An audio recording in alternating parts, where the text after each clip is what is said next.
back, everyone. Today we're going to check out Out of Line IPA from Rogue Ales.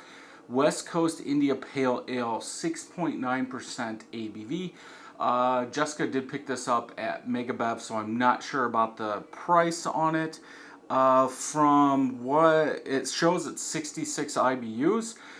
Tropical citrus is in the star the most. A tiny bit of malt bitterness and a hint of pine is what's on there. I guess it does say 66 IBUs, 11.8 SRM is on the label. Canned on 10/9/2020, so a little over 2 months old. Let's go ahead and get it open, get it into a glass, see what we think. I was thinking the bitterness would be higher for a West Coast IPA.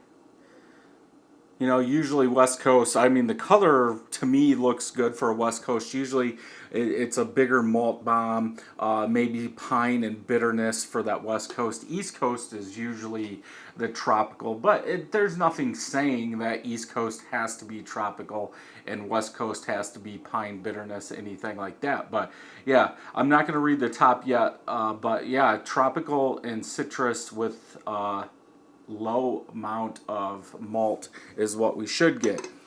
Off-white colored head on there, small and medium bubbles, more, I would almost say medium than anything. They are popping.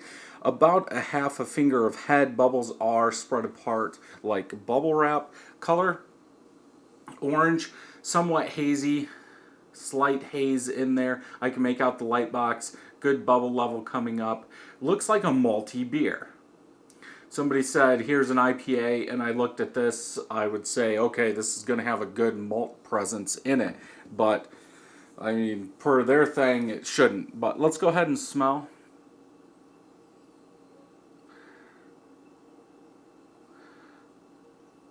I would say generic fruit, maybe a touch of citrus, but I think a generic fruit is pretty much it. Very low. Not really getting the malt, so that's good.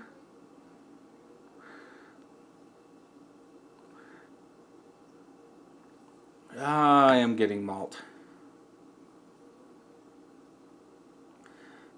There is some citrus, like you get that generic tropical fruit in there, but then there is like a citrus malt that is in the background of it. More orange citrus. Whoa, almost up my nose again. Yeah, it smells good. Let's go ahead and try.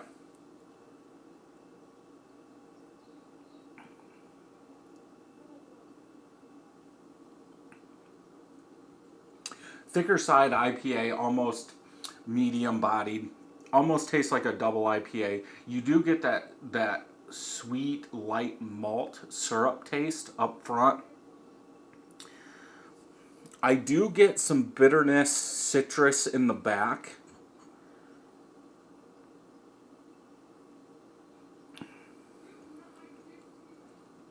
I think in the middle of the palate, that generic fruit is mixing with that malt. But this is, it's kind of on the lines of what I was saying about a West Coast IPA. Malty, you are getting that malt. So if you're not a malt fan, like a double IPA, something like that, this is pushing at 6.9%. I would say 7.5 is where I go into a double IPA.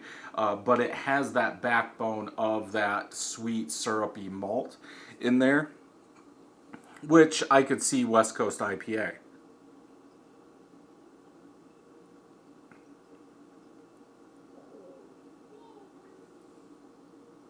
It's like that. Right in the middle, you get some of that sweetness from that syrup or that grain mixed with that fruit. But then once that citrus kicks in to the middle back of the palate to the end, it is more citrus. There is a slight bitterness in there. Would I say 66 IBUs? Probably perceived as 45, 50 in there, but I think it's covered up by that malt in this one. Easy drinking though.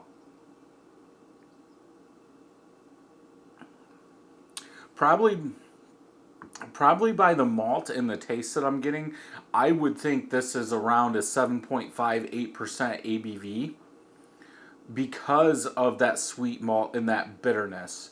Usually, your double IPAs are going to be higher in IBUs just to balance out that sweet malt, and that's kind of what this has. Aftertaste, again, is more citrus, bitterness. You could say pine bitterness in there.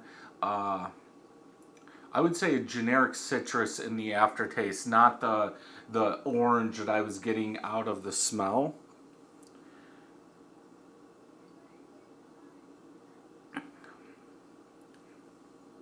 For me on this one, I would have to go with a 3.75 out of 5. I don't think it really delivers on that tropical citrus kick like it was saying with low malt.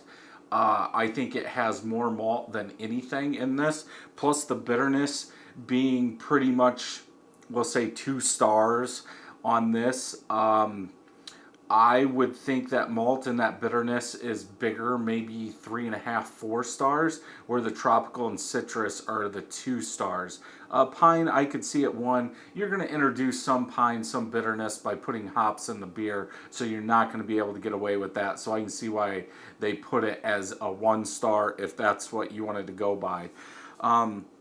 But yeah, 3.75 out of 5. This probably wouldn't be one that I would pick up on a regular basis. I think there's other ones out there. You can get into a double IPA that tastes about like this if you wanted to.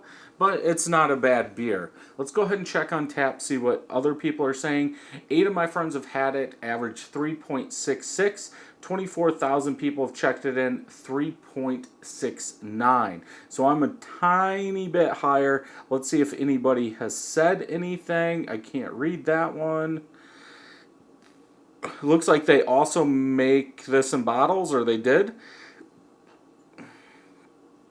Yeah, all these are older, the first of 2019, and nobody's really commented. There is one comment, but it's in a different language, and I cannot read it. So, yeah, I guess if you're into those maltier IPAs, West Coast IPAs, definitely one to pick up and try. I'm sure it wasn't too expensive. Most road beers are reasonably priced, and you do get what you pay for. So, if you like this review, check some more out over here. And until next time, happy brewing.